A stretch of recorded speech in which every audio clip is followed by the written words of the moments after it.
A'udhu billahi minash shaitanir rajim. Bismillahir rahmanir rahim.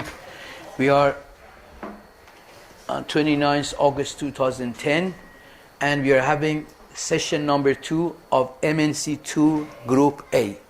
So now we have two groups, A and B.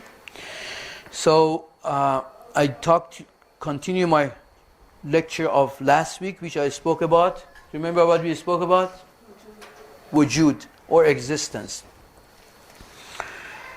And if you remember, I explained you the four types of Wojood, from matter, plant, animal, and human being. And then we also realized that in every human being, in every human being, there is something which that something perceives and understands and makes a drop. So in us there is something with which we can understand and we can do a drop. And even in animal the same thing is, right? So what is that very thing in us which understands? Soul. That's soul. One basic simple word for it is soul. It is our soul that is making understanding. Your answer of consciousness is also correct. But what we are discussing here is the issue of how soul is related to the whole existence of us. So it is our soul which understands and perceives. So we also discussed about nothing can be made from nothingness. Do you remember that? This is a very important part of the whole thing. It's very important that we do realize that everything comes from Wojood and from existence. And only from Wojood can be made. Do you have any problem in understanding that? And while I do that, can you please help bring this on projector for me to use it later? But in the meantime, use your ear as well, okay? So, Wojood comes from Wojood. It is not possible that existence to be made from non-existence. This is a very simple rule. But in its simplicity, it is such a thing that still a lot of time people forget and ignore it. How? If I ask you, Bassam, where has Allah created things from? From existence or from non-existence? From non-existence? Okay, that's the very simple rule that we tend to ignore all the time. That's what I exactly said right now. So, now that's the very issue that I wanted to bring to your attention and make you understand. See, we all have heard this in Farsi. In Farsi we say yeki bud yeki nabud ghayr az khuda hich kas nabud. That means once upon a time, in English they say once upon a time there was only God and nothing else. What does that reflect? That means there was, although I don't want to go to the issue of time with you here, but let's assume time, because you don't know anything beyond that at the moment. There has been a time that is when Allah subhanahu wa ta'ala, before He has created the creation. Please do understand this part. This is a very fundamental issue in understanding the whole creation later on. I go to very challenging topics and questions with you after this session. So, there has been a time that is before Allah subhanahu wa ta'ala created the creation. Right? Now He wants to create the creation. Imagine, I say, nastajiru billah, astaghfirullah, astaghfirullah. Imagine, it's only you and you're somewhere that it's only you and nothing else. You can imagine that, although it's not possible in practical terms, because wherever you are, if you are in a room, then there is wall around, carpets. If you are in the desert, there is sands and earth around. So, but let's assume you are somewhere and nothing else is with you, absolutely nothing. And now you're asked, make something, create something. You cannot bring, presumably there's nothing else around you. So, the only thing you can create from yourself, the only thing you can create is from yourself, because it's only you and yourself, nothing else. So you might just cut one of your fingers and say, yes, I've created one finger now. Or cut one of your legs and say, I created one leg, right? So let's leave that example aside. We don't want to do anything else with it. Now assuming Allah subhanahu wa ta'ala is Him and alone. Alone in the sense that He has not created anything yet. Okay. Now Allah wants to create. Miqdad, is it possible that Allah creates something but He does not have the knowledge of it? Is it? Well, like, for instance, for you yourself, is it possible you create a ball, but before you create it, you don't have the knowledge of it? You first create it, and then you get the knowledge of it. Is this possible? You always have the knowledge of what you create beforehand. Do you agree, Mason, with me? So whatever you want to create, you must first know, and you must first have the knowledge of it before you create it. Similarly, can we say Allah subhanahu wa ta'ala, before He created anything, can we assume He did not know about it? He first created that and then He knew about it? Can we say that? Is it possible? Yes? Ghulam? Sorry? I was taking notes of that. No, don't take notes. Listen to me. Because what is the point if you take the notes and you don't understand what I said? I would upload all these audio files for your future reference.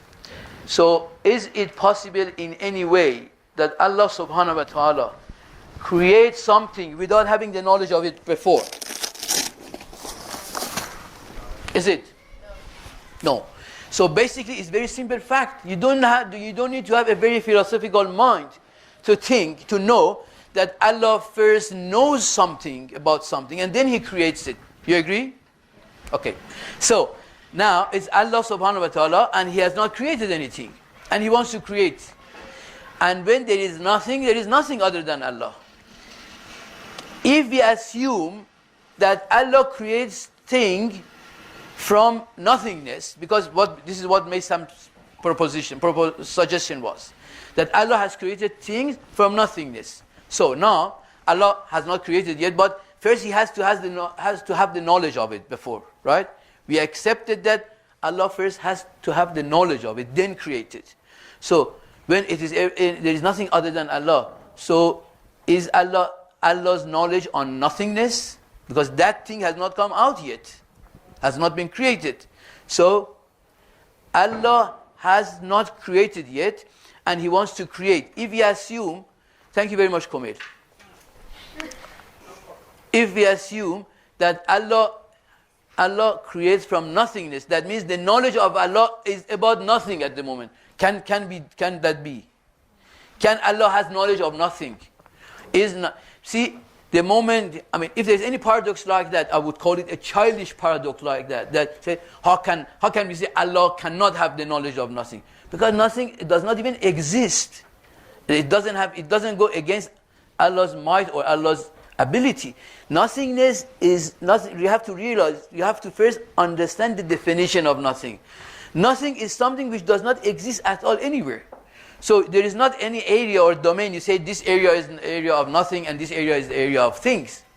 So whatever exists is existence. So Allah has only creates from thing, not from nothing. Because His knowledge it first must come to His knowledge. And if something comes to His knowledge, that means that things exist. So Allah creates from thing, not from nothing. That's number one rule. Now, it is Allah Himself, and He wants to create, and there is nothing other than Him. Now refer to the example I gave you. What Allah would do if He wants to create, and there is nothing other than Himself. Where does He create from? From nothingness? And from thing? Come here. From thing. And what is the only thing there? Himself. So what does the conclusion is? Everything is made. Everything, Allah creates everything from Himself. You agree? Yes. So you're saying that we're an image of God then? Let's get on to it. Let's continue. We'll see where we get. I will ask you what we are. Okay? So, very good conclusion. That's a very sharp mind. But let's go gradually, step by step, so that what I say is understandable to myself too. So, with simple rule, we understand Allah has made things from thing.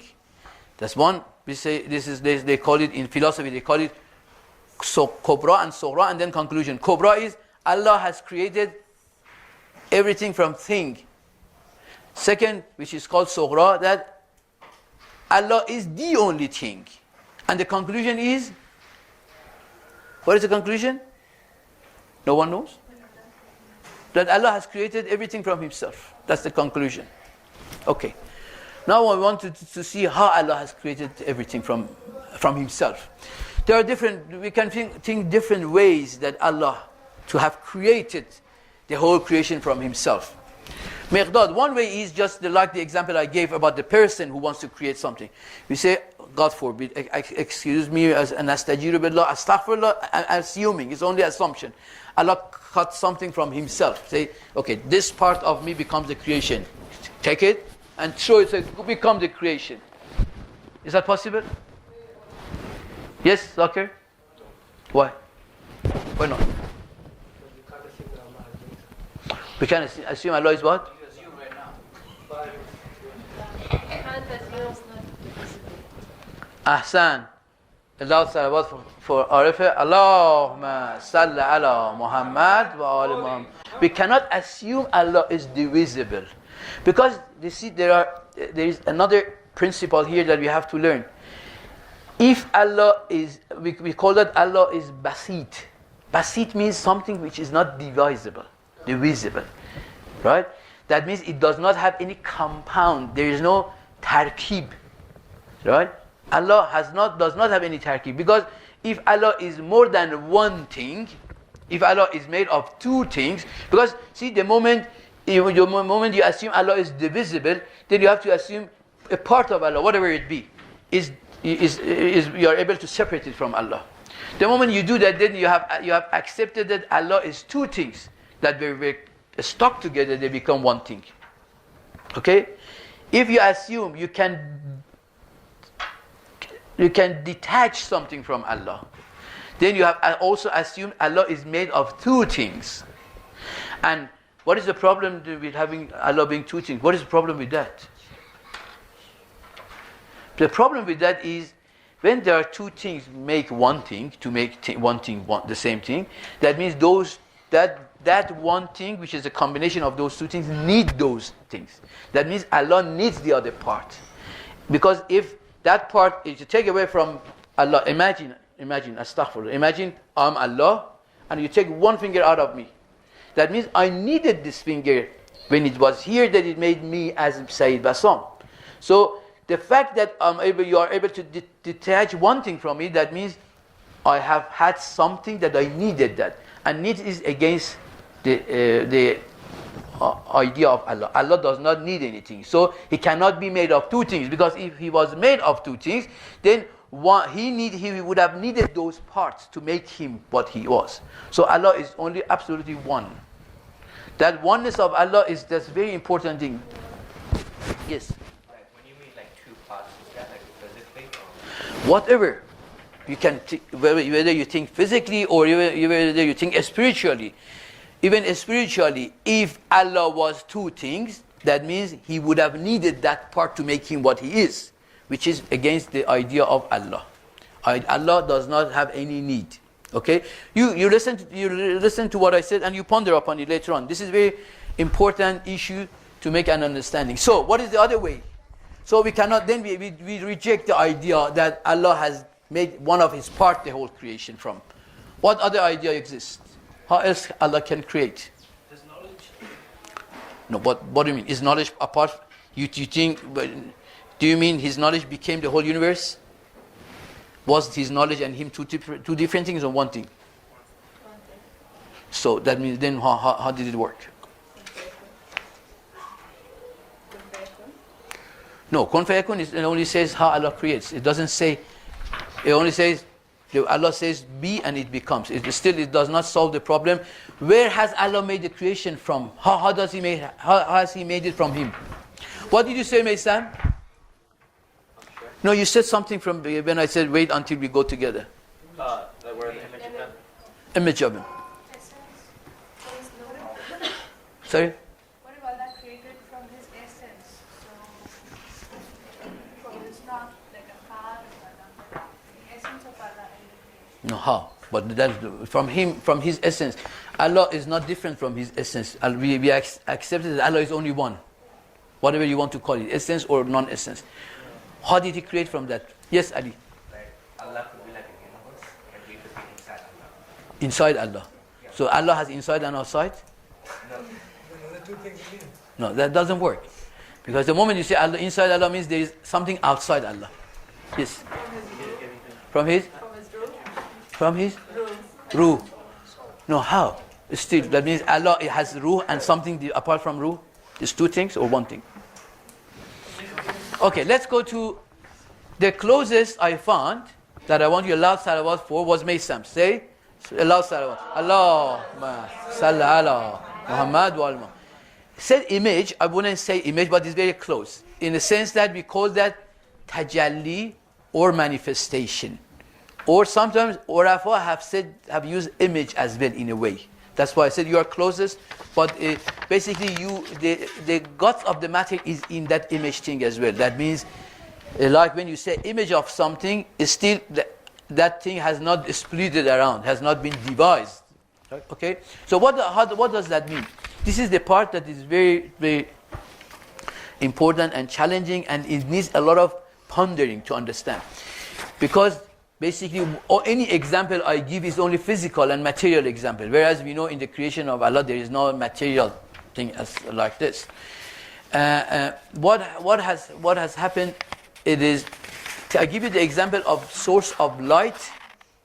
Imagine a source of a light, astaghfirullah, to be the Allah subhanahu wa ta'ala. And then you put a layer of a glass under that light. Right? Let's assume this to be that concept of Allah. And then you put a layer of glass. What happens? That layer of glass, that light beams through the layer of the glass and comes on and make another nur or light down here, right? Can you say this nur down after the glass layer is the same thing or is different from that? Or is it part of it or it is not part of it?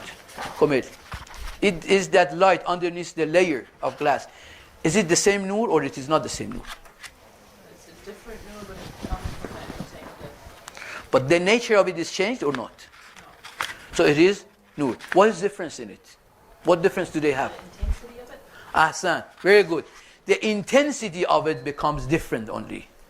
So you drove me right to the point that I wanted to say.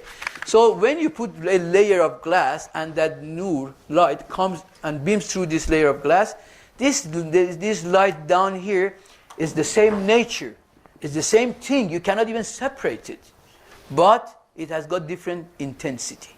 Or intensity of light has changed. So this is what is called manifestation. Basically, this is the idea of manifestation. Then definition of manifestation would be manifestation is when something is disclosed in a lower level while, this is important, while it stays in its original level too. At the same time, it is in its original level.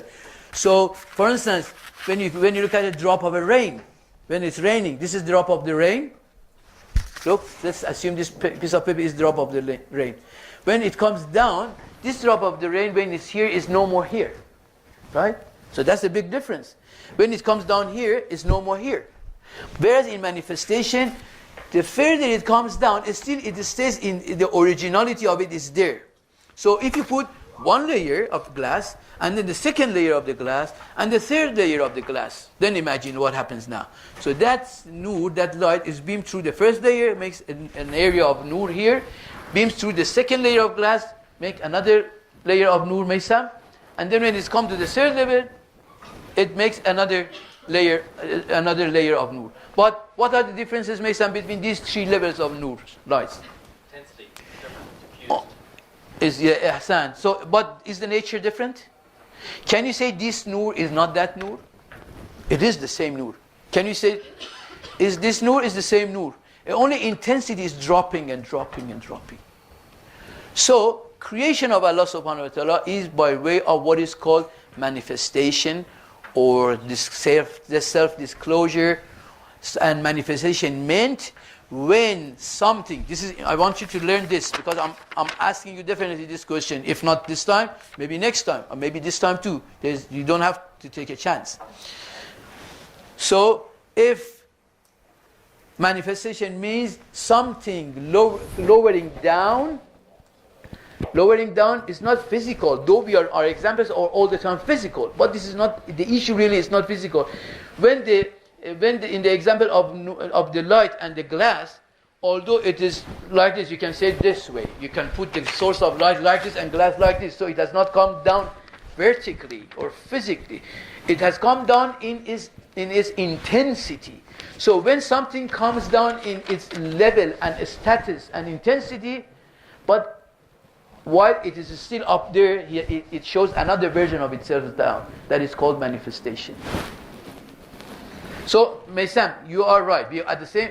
In another version, we can say this light here is an image of that light in a way. Okay? So, are we clear about manifestation? Yes?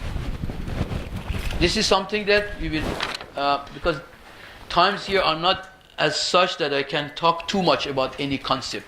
I'm hoping you understand the concept, and then I'll leave it for your questions. If you have, when you go home, I upload the file, you listen to it more and more. You send me the questions, I answer the questions, and inshallah you will learn more and more. Manifestation is the essence of understanding the creation. The whole creation is manifestation of Allah subhanahu wa ta'ala. Because if anyone tells you, if anyone opposes you of this idea, then this question is there immediately. I want you to learn this immediately. Then what did Allah make things from? And then basic and very default answers are always from nothing. And then you start to make that person, the other party, understand how can things be made from nothing. Then we always usually hear this: oh, it is Allah Almighty, He can do anything. But we are talking logic. We are not saying Allah cannot do anything, but we are saying when it is non-existence, it is non-existence. So if you first agree on the definition of existence and non-existence, then you will see how funny and ridiculous this idea becomes, that Allah has made things from nothing. But what about Quran? Quran says Allah has made things from nothing. Who has got the answer to this? Yes. Yes, Ali. But doesn't the Quran say there was nothing, then there was something? So there was only Allah, and there was nothing around him, but then there was. Yeah. No, Allah in Quran says Allah has created things from nothing. So all of these explanations I gave you was nothing? Sorry? There has been no matter, right? He's created nothing. Yeah, no, we are not talking about matter, just say thing. When you say thing, is matter and everything else. There was nothing when Allah created something. Yeah, but we just brought all these philosophical reasons to say Allah cannot create from nothing. That we are talking about when He's created from something. He's created something From Himself. okay, from himself, that's not Adam, that's something. Yes. So, And the Quran said that He's created from nothing. from nothing. So it means you use nothing to make something. No. Yes. I think it means that there is nothing and there was nothing except Allah. Okay. I don't want. Shall I leave you in this in this paradox so you come back to tell me later on? Yeah. Okay. I give 5 team marks for those who can come with the answer to this question. This is a very important question. Because with all these logics that we say, how come Allah Himself says, I created from nothing? Okay? Alright, 5 team mark for this. You have got 2 weeks. Do you know the ayah of the Quran? I can't remember. I have to search and send it for you. Okay? Yeah, please write it. So you email me, Fatima, later on these things. So 5 team marks in 2 weeks' time. Whoever has got the answer. We continue. So you understand about manifestation and creation of Allah. Next thing I want you to understand is harakat and motion, potentiality and actuality. Last MNC we spoke about potentiality and actuality. Did we? Yes. You all remember? You? Ali, do you remember what was potentiality? Sorry, what? Potentiality? and actuality. Shukriya, Aras and Jawhar. Sorry? Shukriya, if she's new, like, No, I'm not asking Shukriya. I'm saying if they don't know, so you have to I know, that's... No. He will go through it. No, wait. I tell you, I have given them just for next week. They tell me whether they want to stay here, they want to go to MNC1. I teach you a lot of good things in MNC1. I promise. It's much better than MNC2. Yeah, MNC2 they get confused all the time. As Aghay Kakai said last night, he said there are times. He said, I have got 3 phases. This is quoted from Allama Ja'fari rahmatullah. He said, when I speak, there are 3 phases in my speak. Phase 1, when I say I understand what I say, and people understand what I say. When the second phase, they get tired, and when I understand what I say, they don't understand what I say. And the third phase is when I don't understand what I say, and they don't understand what I say. And I said there is a fourth phase as well, that you do not understand what you say, but you understand what you say. That is when we become too smart. So we want to talk about harakat and motion. We spoke. It's important to understand, this is also one of what I'm telling you now is one of those very, very interesting, mind-boggling, creation understanding concept of Mullah Sadra. This is called harakat Jawhari, right? Harakat Jawhari, they call it transcendental motion, but I have found an easier name. Motion in substance. Do you remember we spoke about Jawhar and Araz? How many of you remember what was Jawhar and what was Araz?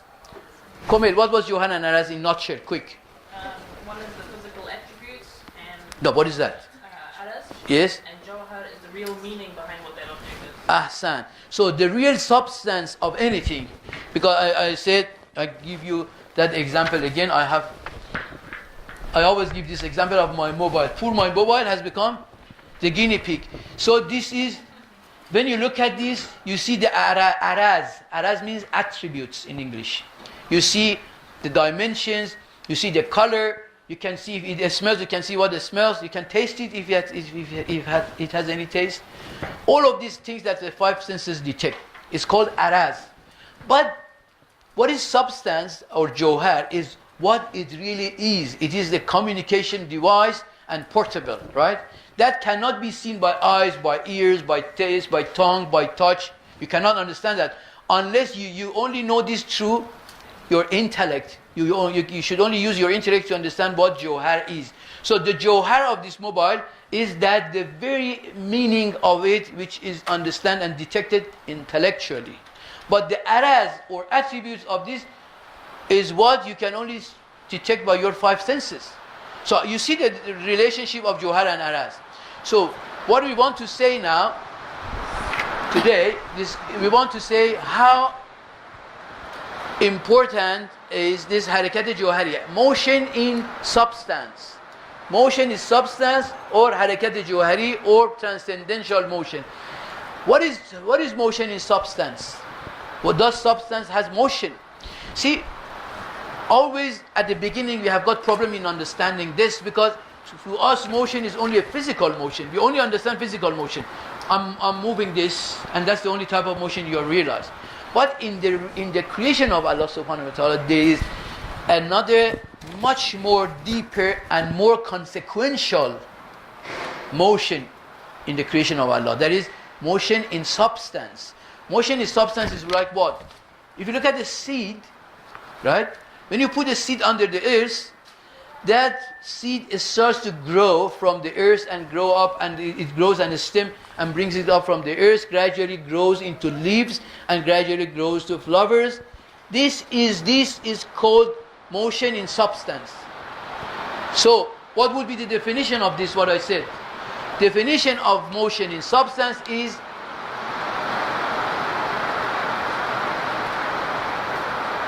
listening to me?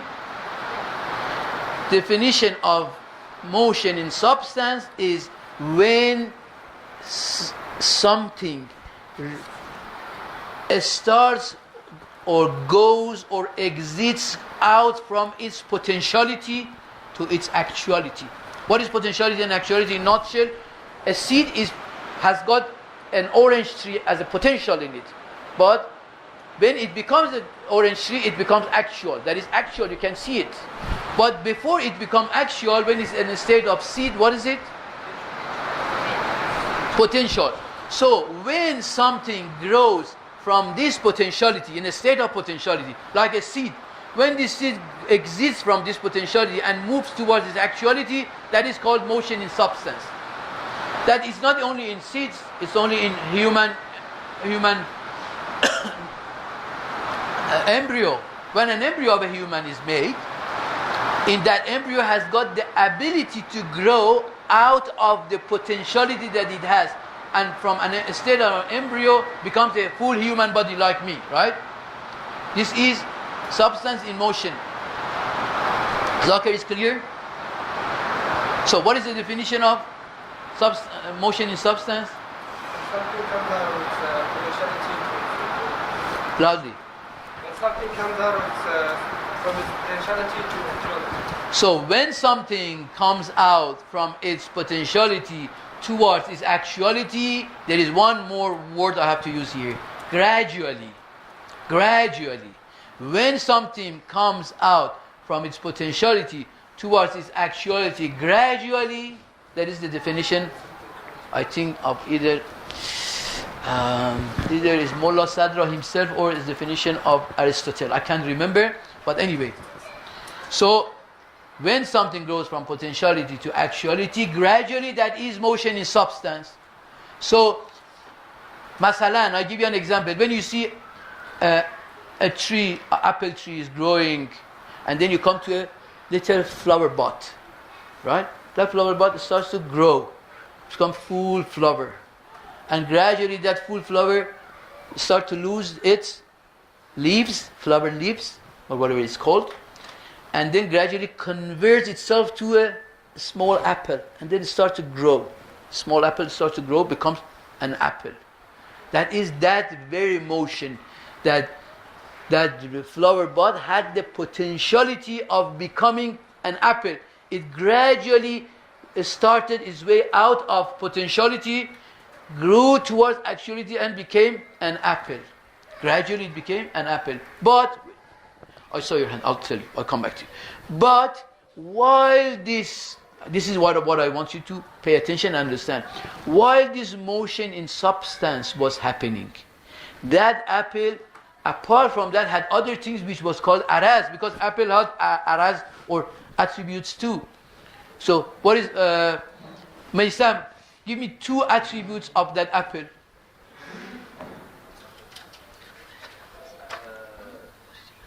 The color. Ahsan, color and? Attributes are what can be detected by five senses. What? The shape. Shape, yes, that means dimension and shape. Yes, exactly. Ahsan, you Ghulam, give me two other attributes of that apple. The taste of it. Taste of it, Ahsan? Yeah. And? And also the smell of it. The smell of it. Ahsan. So while this apple is growing to become an apple, is going out of potentiality to actuality, so while that substance, motion is happening in substance, also araz is changing.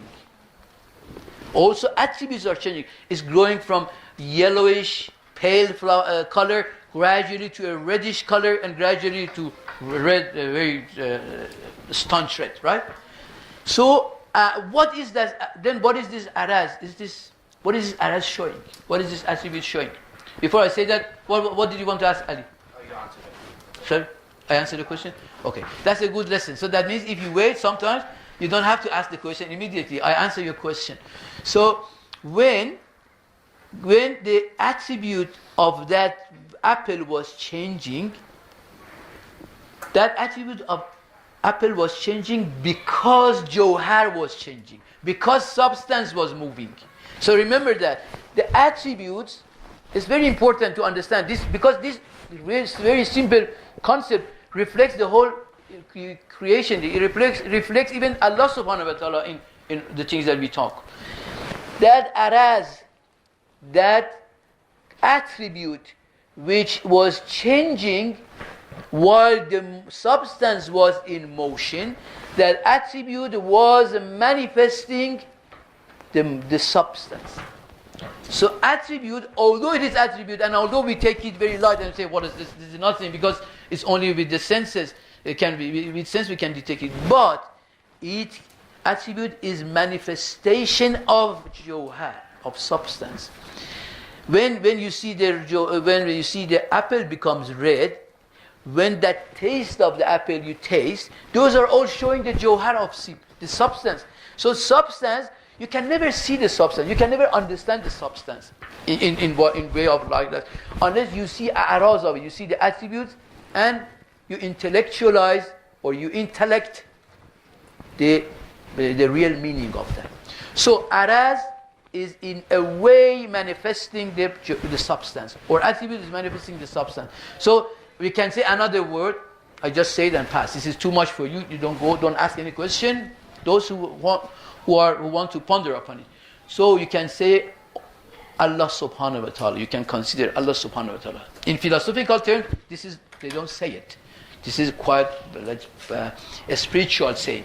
In spiritual terms, you take Allah subhanahu wa ta'ala as substance and the whole creation as attributes. Isn't it? Is it not? Can we not see the whole creation is showing Allah subhanahu wa ta'ala? Right? So this was, so in harakat, in motion in substance, we understood. Role of attribute, we understood. Attribute is showing the substance, and everything is moving. Every object in that motion in substance, if you look at it then, every object is moving from one destination to another destination. That means, for instance, a seed moves, hopper goes and becomes an apple. So in that motion in substance, there is always destination after destination. So always something becomes another thing. Like in Quran when it talks about alaghe, muzghe, nutfe, when it talks about nutfe becomes alaghe. That means that's a state of fetus that has moved in the substance, and from nutfe had become muzghe, had become alaghe. Or maybe other way around. I'm not very good at this biological thing. Maybe nutfe is the last. So it is moving from one station to another station, from one station to another station. So, and the last thing that I want you to learn, if you see, it is very important, again. So Mr. Bassam, whatever you say, you call it is very important. Unfortunately, because I have to talk short, then I have to say only all the important things to you. So that is, when you see a potential, when you see a seed of apple, Bassam, or Fatima, when you see an embryo of a human being, they have no choice other than certain destination in their motion in substance. And for instance, a human embryo can never become a donkey. Can it? No. A seed of an apple can never become a cherry. Can it? Have you ever seen anywhere they say they planted apple seed and then it gave cherry? It's not possible. Can a seed of a donkey, can it become ever a human being? Can it? It has? But it has become something. I can show you an example. But the human becomes... Yeah, human has become donkey. Not possible? Saddam. Now, of course, astaghfirullah, nastajiru billah, because donkey is a very valuable. No, it is, because donkey is doing what it is made for. But Saddam was not doing what he was made for. So, but that was just to make it but refresh you. Some of you are yawning and going to sleep. Okay, so this is important to understand. Every destination of every potentiality is known, is very clear, known in a direction wise. That a donkey embryo will become a donkey, and human embryo will become a human being, and apple seed will always become an apple, nothing other than that. So the direction of that movement in substance, that motion in substance, has got certain direction. Bar Muhammad wa al Muhammad salawat. Allah salli ala Muhammad wa al